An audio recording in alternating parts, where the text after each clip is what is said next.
Good morning students. અગાઉના વિડીયોમાં આપણે જીભ વિશે અભ્યાસ કર્યો હતો.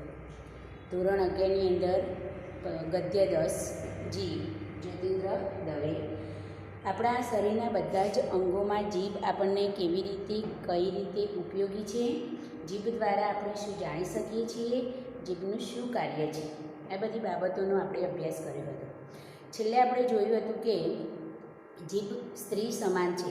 સ્ત્રીની સરખામણી કરવા જઈએ તો જીભ અને સ્ત્રી બંનેમાં ઘણા બધા ગુણો એક સરખા આપણને જોવા મળે છે. સમય અને સંજોગોને અનુકૂળ થઈને જે રીતે સ્ત્રી વ્યવહાર કુશળતા સાચવે છે, એવી રીતે જીભ પણ વ્યવહાર કુશળતા સાચવી લે છે. જ્યારે કોઈ એવો મામલો બગડતો દેખાય ત્યારે જીભ પોતાના ઉપર કંટ્રોલ કરીને જો કોઈ ગુસ્સામાં કે કોઈ અપશબ્દ બોલીને કોઈના ગુસ્સાને વધારતી હોય તો એવા સમયે પોતાના ઉપર કાબૂ લઈને મીઠા વચનો બોલીને એ મામલાને સાચવી શકે છે, ઝઘડાને અટકાવી શકે છે.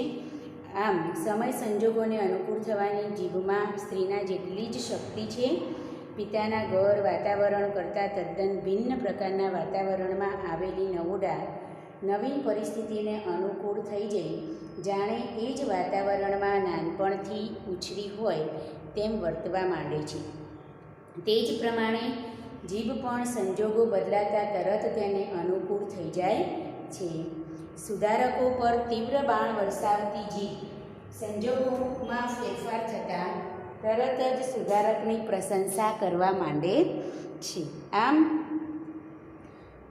જાણે એ જ ઘરને ખૂણે ઉપરી અમલદારની સખત ઝાટકણી કાઢતી જીભ એ અમલદારના સાનિધ્યમાં એના ગુણગાન ગાવા માંડી પડે છે.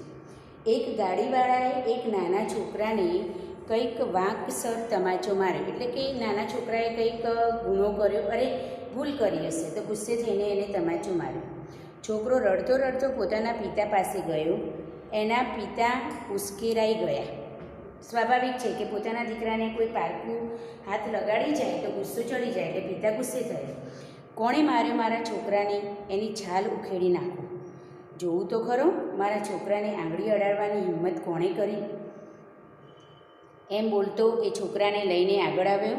છોકરાએ ગાડીવાળાને બતાવીને કહ્યું, આણે માર્યો. છોકરાએ પિતાજીને કહ્યું કે આણે મને તમાચો માર્યો. એમ 6 ફૂટ ઊંચા અને 200 રતલ વજનવાળા ગાડીવાળાએ આગળ આવી, હા મેં માર્યું, શું છે કહીને બાય ચડાવવા માંડી.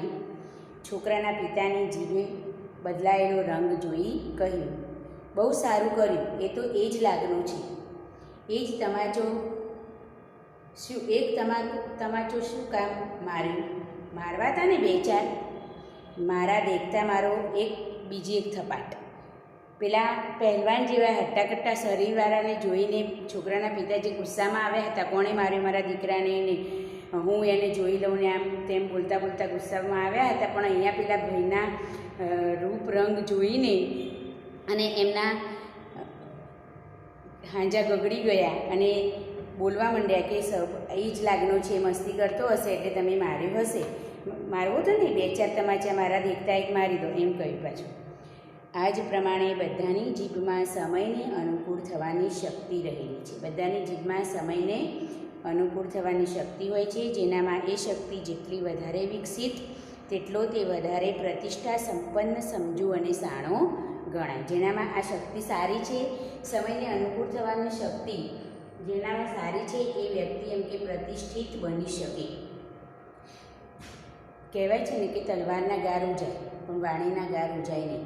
એટલે સમજી વિચારીને બોલવાવાળો વ્યક્તિ હોય ને એ જ સમાજમાં પ્રતિષ્ઠિત બને. કામીની પેઠે જીભના જાદુને કામણ પણ અનેરા હોય છે. કામીની પેઠે એ મોહિનીના મોહનાસ્ત્ર ભારે અસરકારક છે. નયનબાણ કરતાં જ જીભા બાણ વધારે કાતિલ નીવડે છે. ઘણીવાર અમુક ઓળખીતા પુરુષ પર કોઈ સ્ત્રી ફિદા થઈ જવાનું જાણીએ છીએ ત્યારે આપણને અત્યંત આશ્ચર્ય થાય છે. એવું એનામાં શું છે? નથી રંગ, નથી રૂપ, નથી મર્દાનગી, નથી પૈસા, નથી પ્રતિષ્ઠા. એવું તે એ સ્ત્રીએ એનામાં શું જોયું કે એમ સામાન્ય રીતે બધાને લાગે, પણ તન મન કે ધનના વૈભવ વડે નહીં, એણે તો જીભના જાદુથી એ સ્ત્રીનું મન હરી લીધું હતું. ઘણીવાર આપણે જોતા હોઈએ છીએ કે ઘણા પુરુષોની પાસે પૈસો, ધન, સંપત્તિ કશું હોય નહીં અને એ પુરુષ બધી જ રીતે આપણને બીજાઓ કરતાં ઉણપવાળો દેખાય, છતાં કોઈ સ્ત્રી એને ચાહે કે એની સાથે રહેવા માગે તો તરત આપણે બોલી ઉઠીએ કે ભાઈ એનામાં એવું તે શું છે કે ભાઈ એના સાથે લગ્ન કરવા તૈયાર થઈ ગઈ. પણ એ પુરુષે એ સ્ત્રીનું મન જીભની એટલે કે વાણી વડે મોહ્યું એ કોઈને ખબર નથી. એટલે જે બાહ્ય દેખાય છે એ અંદરથી ના પણ હોય એમ કહે છે કે જીભ થકી જ માણસ બીજાઓના મન જીતી શકતો હોય છે. મન હરી લીધું હોય એ પ્રમાણે એ આપણે જાણતા હોતા નથી. અભિમન્યુ પર નયનોના જાદુ અજમાવી ચૂકેલી ઉત્તરાને જીભના જાદુ અજમાવવાનો વધારે અવસર મળ્યો હોત તો એ વીર પુરુષ બની રણ સંગ્રામમાં જઈ સ્વર્ગવાસી બનવાને બદલે ધીર પુરુષ બની નમૂનેદાર ગૃહસ્થાશ્રમ થયો હોત. ઈશ્વર પણ જીભને વશ થાય છે. અભિમન્યુ સાથે ઉત્તરાને રહેવાનો વધારે એમ કે સમય મળ્યો નહોતો. જેવા લગ્ન થયા તરત જ શું થયું, યુદ્ધ શરૂ થયું ને યુદ્ધમાં એને રણભૂમિમાં ઉતર્યો. કદાચ ઉત્તરા સાથે વધારે રહ્યો હોત તો એની વાણી દ્વારા એની વાણીની મીઠાશથી એ કદાચ રણમાં જવાને બદલે એ સંસારી પુરુષ બન્યો હોત. વીર થવાને બદલે સંસારી પુરુષ ગૃહસ્થાશ્રમ એને અપનાવ્યો હોત. એટલે કે ઈશ્વરને પણ પોતાના વશમાં કરી લેવાની શક્તિ જીભમાં હોય છે. માત્ર મનથી નહીં પણ જીભ વડે સ્ત્રોતો ગાઈ ઈશ્વર પ્રાર્થના કરવી જોઈએ. તેનું કારણ પણ આ જ છે. શેષનાગની 1000 જીભને લીધે જ જગત ગતિમાન રહી શક્યું છે અને એના પર શયન કરવાને લીધે જ ઈશ્વર પણ જાગ્રત રહી શક્યા છે. જેમ દેશની જીભો વિશિષ્ટ પ્રકારની હોય છે તેમ ભિન્ન ભિન્ન વ્યક્તિની જીભની ખાસિયત પણ જુદી જુદી જાતની હોય છે. કેટલીક જીભો શ્રોતાના કાનની ઉપાસક હોય છે. આખો વખત સાંભળનારા કાનમાં એ ગુમ્યા કરે. કેટલીક જીભો આત્મપ્રશંસાની હેલીમાં પોતાને ને સાંભળનારને ડૂબાડી દે છે તો કેટલીક સાંભળનારની ખુશામતમાં જ રચીપચી રહે છે. કેટલાક પોતાની પ્રશંસા કરવામાં વ્યસ્ત રહે, કેટલાક બીજાની પ્રશંસા કરવામાં વ્યસ્ત રહે અને કેટલાકના શબ્દો તો આખો દિવસ આપણા કાનમાં ગુમ્યા કરતા હોય છે. કેટલીક જીવો સ્ત્રી મુખને જોઈ વાચાળ બને છે. કેટલીક જીવો સ્ત્રી મુખને જોઈને વાચાળ બને એટલે કે સ્ત્રીને જોઈને બોલવાનું શરૂ કરે છે, અન્યથા મુક્ત થઈને રહે. અને જો સ્ત્રી ના હોય અને એની આગળ પોતાનો પ્રભાવ ના પાડવો હોય તો એ બોલ્યા વગર મૂંગા રહે છે. જીભો બહુરી સમાસની પેઠે અન્ય પ્રધાન પદ હોય છે. બહુરી સમાસમાં અન્ય જે 2 પદ આપ્યા હોય એનાથી કોઈ નવું જ પદ પ્રધાન હોય. એવી રીતે જીભ પણ અન્ય પદ પ્રધાન હોય છે. બીજાના જ મનના વિચારની વાહક બને છે. કેટલીક જીભો કાતરનું કામ કરે છે એટલે કે ઝઘડા કરાવવાનું કામ કરે, જુદા પાડવાનું. 2 માણસો હળીમળીને રહેતા હોય તો જોયું ના જાય અને જોયું ના જાય એટલે પછી બેના વચ્ચે દરાર પાડવા માટે કંઈક ને કંઈક બંનેને એવી કાનભંભેરણી કરે કે જેથી બંને એકબીજાના શું થઈ જાય, વિરોધી થઈ જાય. એટલે કેટલીક જીભો કાતરનું કામ કરે છે, કેટલીક સ્વયની ગરજ સારે છે. અને મીઠી વાણી બોલનારા લોકો એમ કે 2 માણસોને ઝઘડતા જોઈને એમને જોડવાનું કામ કરે, એમને સમજાવવાનું કામ કરે અને એમના વચ્ચે ઝઘડો ન થાય અને બંને સંપીને રહે એવા પ્રયાસ કરે. એટલે કેટલીક જીભ છે એ કાતરનું કામ કરે એટલે કે ઝઘડાવાનું અને જુદા પાડવાનું કામ કરે, જ્યારે કેટલીક જીભ છે તો બંને જુદા પડેલા માણસોને સમજાવી પટાવીને ભેગા કરવાનું કામ કરે છે. કેટલીક નેતરની સોટીનો ખ્યાલ આપે છે. સોટીનું જેમ સોટી વાગેને જે પીડા થાય એવી પીડા કેટલાકના શબ્દોથી થતી હોય છે. જીભને આપણે લૂલીનું અભિધાન આપ્યું છે. અભિધાન એટલે નામ અને લૂલી એટલે જીભ. જીભને આપણે લૂલીનું અભિધાન આપ્યું છે, પણ એ લૂલી હશે તો એ ઈશ્વર કૃપા પામેલા પંગુના જેવી હશે. આખો ગીરી ઓળંગી શકે એવી. ઈશ્વરની કૃપાથી અપંગ માણસ જેમ પર્વતને ઓળંગી જાય છે એમ એ જીભ લૂલી હશે તો પણ એ સંસારમાં તરી પણ શકે. એ માણસ સંસારમાં જીભ થકી સારી એવી પ્રતિષ્ઠા મેળવી શકે છે અને સંસારમાં પ્રસિદ્ધિ પામી શકે છે. એટલે કે ઈશ્વર કૃપા પામેલા પંગુની જેમ હશે, આખો ગીરી ઓળંગી શકે એવી. જગતમાં જે કંઈ થાય છે, સારું નરસું, આનંદ, કંકાસ, આત્મશ્લાઘા, ખુશામદ, વિવાહ કે વર્ષી, માંદગીને તંદુરસ્તી, તે સર્વ મોટે ભાગે જીભને લઈને જ થાય. મોટા ભાગના જે પણ કંઈ આપણને જો સારું કાર્ય થાય, ખરાબ થાય, આનંદ થાય, કંકાસ એટલે ઝઘડા થાય, આત્મશ્લાઘા એટલે પોતાના જ વખાણ કરવા, એને આત્મશ્લાઘા કહેવાય.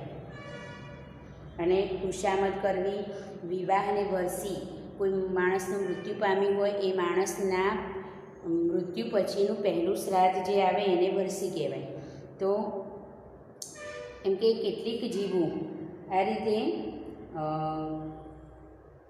મોટાભાગના કાર્યો એના થકી જેમ કે પાર પડતા હોય છે. માંદગીને ને તંદુરસ્તી તે સર્વે મોટે ભાગે જીભને લઈને જ થાય. સિદ્ધાંત તરીકે જીભ પર અંકુશ રાખવાની શક્તિ મનુષ્યમાં છે. બીજા બધા અંગો પર અંકુશ રાખવાની શક્તિ નથી. આપણે કોઈ ખરાબ દ્રશ્ય જોવું નથી છતાં જોવાઈ જાય છે. કોઈ ખરાબ દુર્ગંધ લેવી નથી છતાં લેવાઈ જાય છે. એટલે એ બધા અંગો ઉપર આપણો કાબૂ નથી, જ્યારે જીભ ઉપર શું છે, માણસનો કાબૂ છે એમ કહે છે. સિદ્ધાંત તરીકે જીભ પર અંકુશ રાખવાની શક્તિ મનુષ્યમાં છે, પણ ખરી રીતે જોતો સત્તા હેઠળ એ દબાઈ જાય છે. સમાજ, ધર્મ ને કાયદાની રૂએ પુરુષ સ્ત્રીનો સ્વામી છે. આમ બધી દ્રષ્ટિએ જોઈએ તો વર્ચસ્વ કોનું છે? પુરુષનું છે. એટલે પુરુષ સ્ત્રીનો સ્વામી છે, પણ વસ્તુતઃ એ સ્ત્રીનો ગુલામ હોય તેમ વર્તે છે. સ્ત્રીનો ગુલામ હોય એવી રીતે શું કરે છે? વર્તન કરે છે. એ જ રીતે જીભના તાબામાં એ રહે છે. એની તંદુરસ્તી, એની નીતિ, એનો વિવેક, એનો ધર્મ, એનું આખું જીવન એની જીભને આધારે જ વિકસે છે અને વણસે છે એટલે બગડે છે. મનુષ્ય એટલે જ જીભ. મનુષ્ય એટલે જ જીભ એવું કહીએ તો પણ ચાલે. મનુષ્ય એટલે જ જીભ, મનુષ્ય થકી જ, અને જીભ એટલે જ મનુષ્ય. અહીંયા કેટલાક લોકો આપણને, એટલે કે સમાજની અંદર પુરુષ પ્રધાન સમાજ છે એવું આપણે કહીએ, પણ મોટાભાગે જીભને કારણે એ સ્ત્રીનો દાસ હોય એવી રીતે જ વર્તતો હોય છે. અહીંયા આત્મશ્લાઘા એટલે પોતાના જ વખાણ કરવા. લૂલી એટલે જીભ, આત્મશ્લાઘા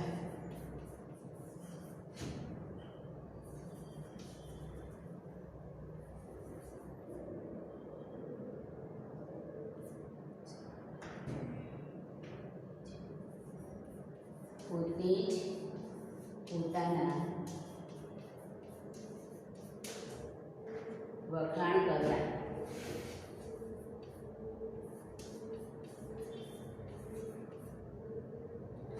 પંગુ એટલે પાંગુ, પંગુ એટલે પાંગુ. અભિધાન એટલે નામ, અભિધાન એટલે નામ.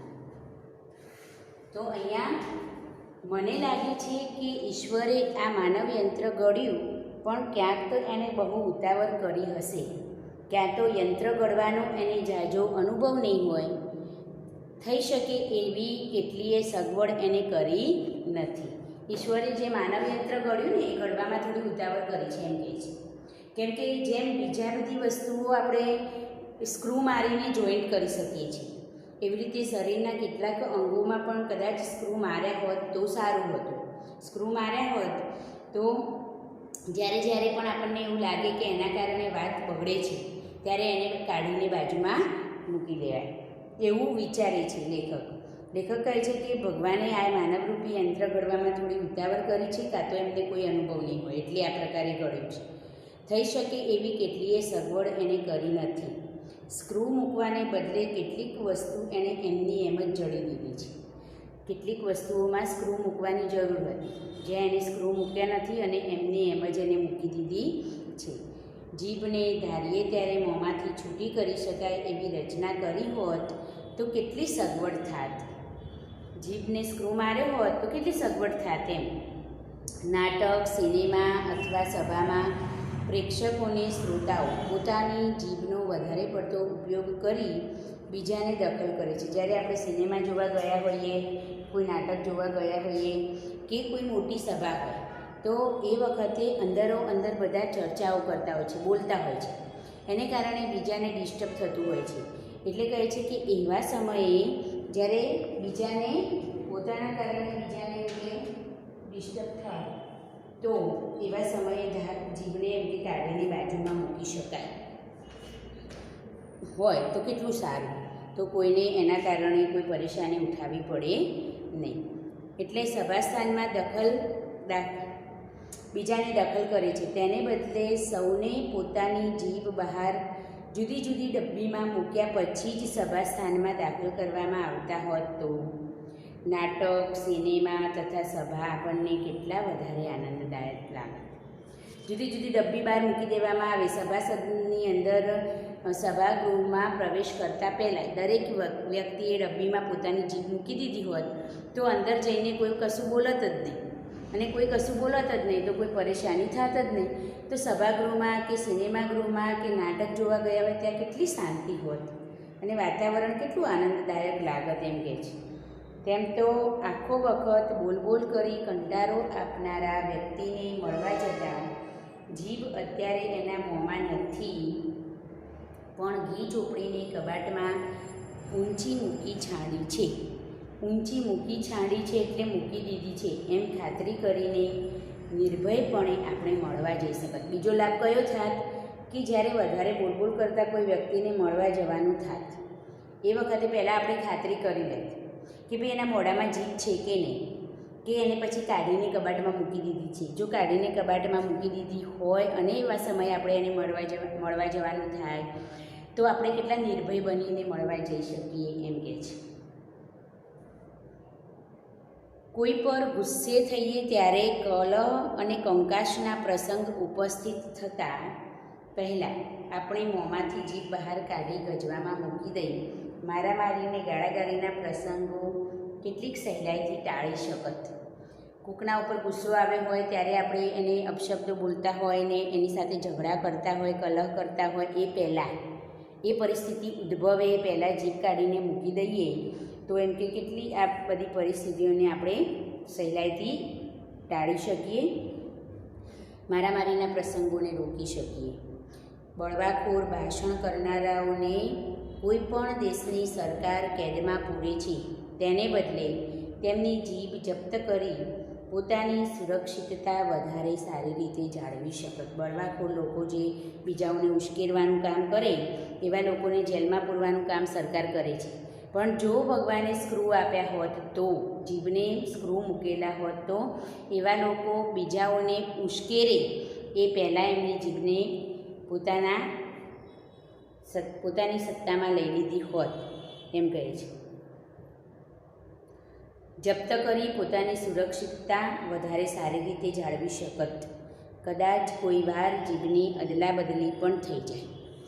કોઈ વાર એમ કે જીભની અદલાબદલી થઈ જાય. કોઈ સભાગૃહમાં ગયા હોય, નાટક સિનેમા જોવા માટે ગયા હોય ને એ વખતે બહાર જેમ પેલી છત્રી બદલાઈ જાય છે એવી રીતે, કે વરસાદના સમયમાં સિઝનમાં આપણે બહાર નીકળ્યા હોઈએ, છત્રી લઈને કોઈ મંદિરમાં ગયા હોઈએ, કોઈ સભાગૃહમાં, તો છત્રી લઈને તો ત્યાં બેસાય નહીં. એટલે એ ગૃહમાં પ્રવેશતા પહેલાં છત્રીને બહાર મૂકવી પડે અને પછી બધા જ એક જ રંગની છત્રી હોય એટલે ફરીથી જ્યારે પાછી લેવા જઈએ ત્યારે અદલાબદલી થવાની પૂરેપૂરી સંભાવના હોય. એવી રીતે જીભ પણ બધાની એક સરખીને એક જ દેખાતી હોય એટલે જીભ પણ બદલાઈ જવાની પૂરેપૂરી સંભાવના રહી એમ કહે છે. તો અદલાબદલી પણ થઈ જાય, અને જો અદલાબદલી થઈ જાય જીભ તો શું લાભ થાય? જુઓ કે કોઈ વાર જીભની અદલાબદલી પણ થઈ જાત પણ એમાં કંઈ નુકસાન ન થતાં ઉલટો ફાયદો જ થાત. બાળકના મોંમાં કોઈ વૃદ્ધની જીભ આવતા તે અનુભવભરી વાણીના ઉદ્ગાર કરી શકત. બાળકના મોંમાં જો કોઈ વૃદ્ધની જીભ આવી જાય તો એ ઘણું બધું અનુભવી શકે, ઘણું બધું અનુભવ કર્યો હોય એ પ્રમાણે વર્તે અને બોલે તો અનુભવભરી વાણીના ઉદ્ગાર કાઢી શકત. રામનું રટણ કરનારી જીભ ખ્રિસ્તીના ઉપાસકના મોંમાં જઈને રહીમને ભજનારી જીભ બ્રાહ્મણના મુખમાં જઈ ચડેને રામ રહીમને ગોળની એકતા આપોઆપ સિદ્ધ કરી દેત. અહીંયા શું કહે છે કે કોઈ રામનું રટણ કરનારની જીભ ખ્રિસ્તી ઉપાસકના મોંમાં જતી રહે તો ત્યાં ખ્રિસ્તીઓના ગોળને બદલે તે શાનું ઉચ્ચારણ કરવાની? રામનું ઉચ્ચારણ કરવાની. રહીમને ભજનારી જીભ બ્રાહ્મણના મુખમાં ચડી જાય તો એ રામનું ઉચ્ચારણ કરવાની. આમ રહીમને ગોળની એકતા આપોઆપ સિદ્ધ થઈ જાય.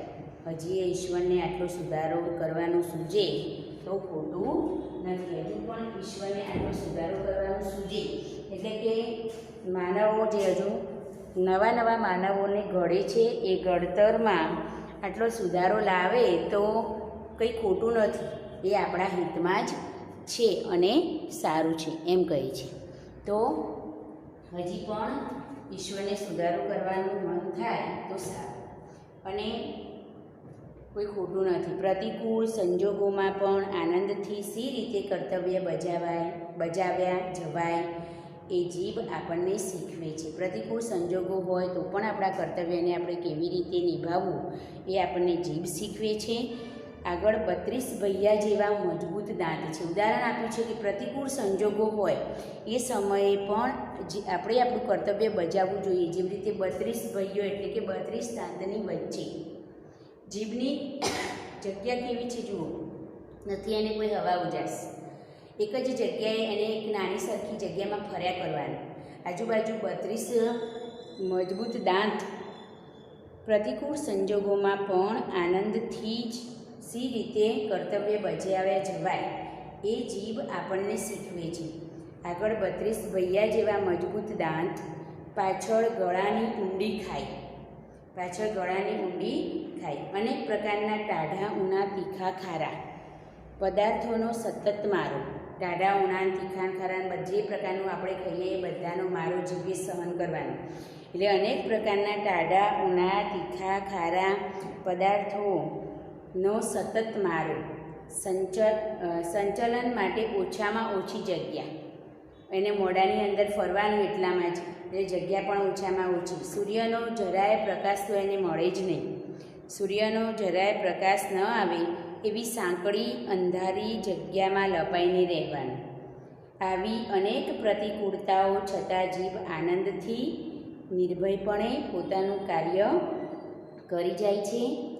ખાનપાનનો રસાસ્વાદ માણી અંદરનો ને મનને હૃદયના વિચાર ભાવોને વ્યક્ત કરી બહારનો સંસાર સાચવે છે. અને સુખી થવું હોય તો મનુષ્ય સંસારમાં જલકમલવત નહીં પણ મુખ જીભવત રહેવું એવો સાંભળે તેને ઘેરો ને ગૂઢ બોધ વગર બોલે સંભળાવે છે. અહીંયા મુખ જીભવત એટલે જીભ જેમ મુખમાં રહે તેમ.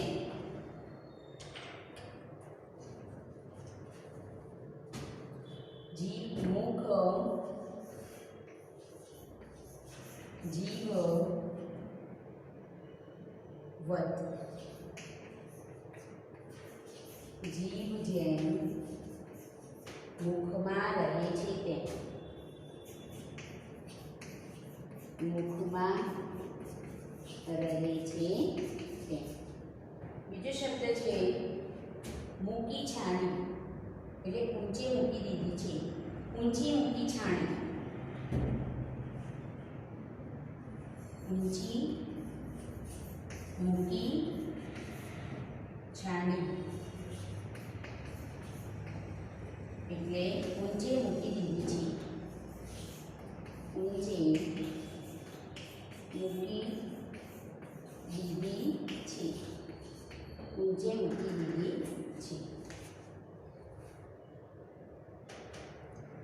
બહિષ્કાર કરવો એટલે અસ્વીકાર કરવો,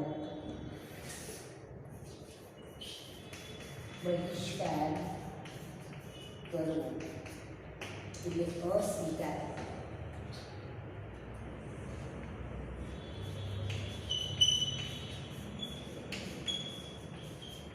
અસ્વીકાર કરવો. અહીંયા સ્ક્રૂ મૂક્યા હોત તો કેટલો લાભ થાત એમ કહે છે.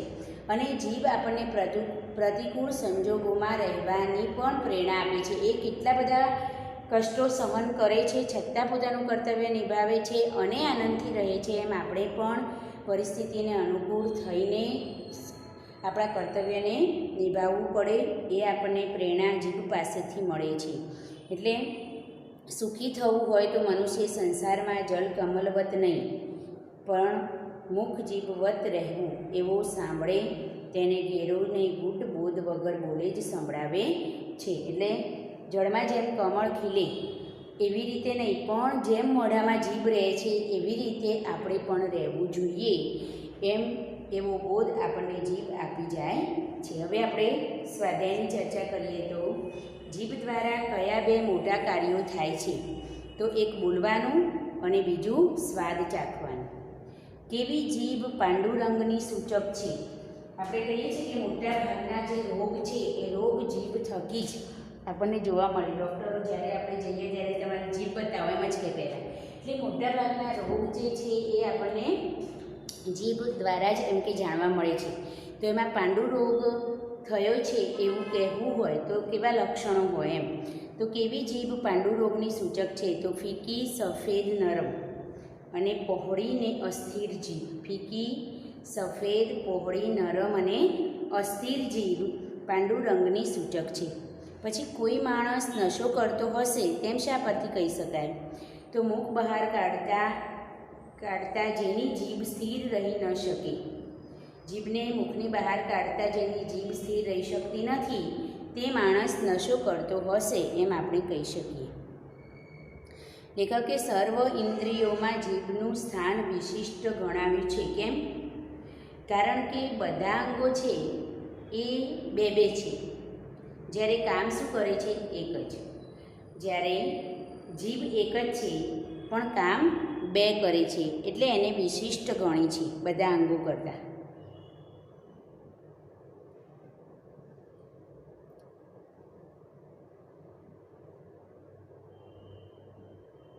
પછી જીભ ઉપર મનુષ્યની સત્તા છે તેમ સાથી કહી શકાય?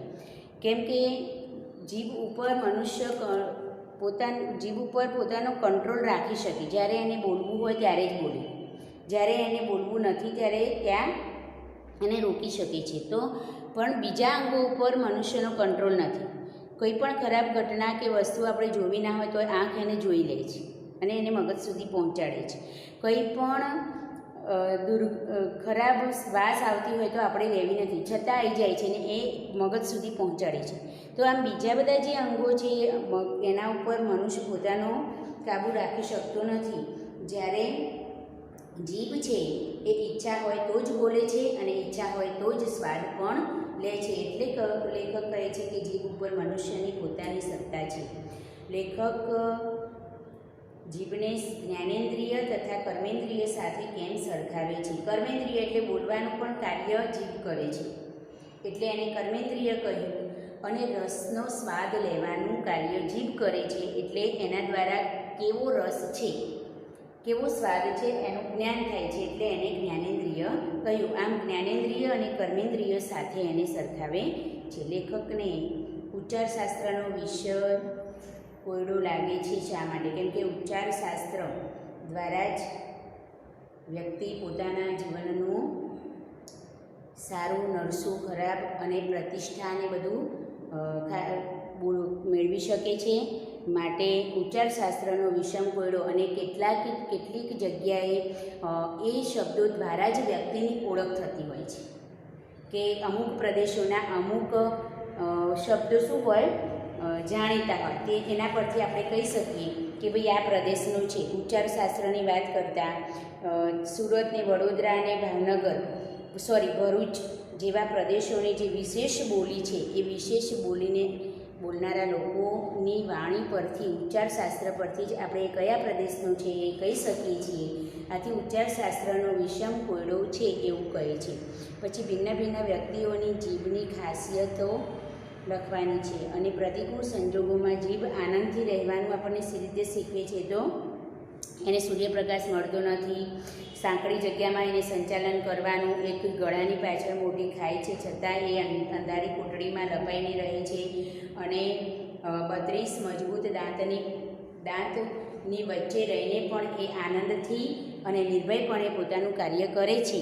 એમ આપણે પણ અને છતાં ખાનપાનનો સ્વાદ માણીને એ મનને અને હૃદયને અને વિચારભાવોને વ્યક્ત કરી બહારનો સંસાર સાચવે છે. એમ આપણે પણ પ્રતિકૂળ સંજોગોમાં જીભની જેમ બધું સહન કરીને આનંદથી રહેતા શીખવું જોઈએ. તો અહીંયા તમારે પ્રશ્ન 1 અને પ્રશ્ન 2 એ હોમવર્કમાં લખવાના અને તૈયાર કરવાના. Okay, thank you.